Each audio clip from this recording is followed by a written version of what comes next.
যুদ্ধক্ষেত্রে তো তুই বিরোধী দলের মধ্যে সংঘাত হয়। সংসার যুদ্ধক্ষেত্রে নিজের অস্তিত্বকে বাঁচিয়ে রাখার জন্য নিজের সাথেই নিজের সংঘাত হয়।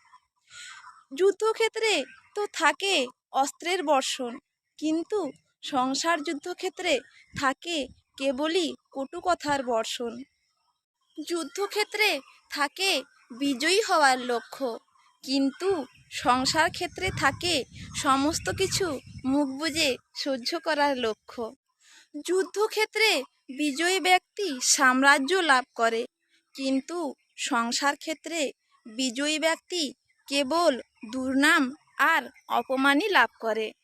যুদ্ধক্ষেত্রে পরাজয়ী ব্যক্তি দুঃখের অশ্রুধারায় ভাসায়, কিন্তু সংসার ক্ষেত্রে বিজয়ী ব্যক্তি আনন্দের অশ্রুধারায় ভাসায়। কারণ সংসার যুদ্ধক্ষেত্রে সে পরাজয় হয়েও বিজয়ী। কারণ সংসাররূপী যুদ্ধক্ষেত্রে সে সমস্ত কিছু মুখ বুজে সহ্য করে সকলের মনের মণিকোঠায় জায়গা করে নেয়। এইরূপ সংসার জীবন ক্ষেত্র তো প্রতিটি সংসারেই আছে।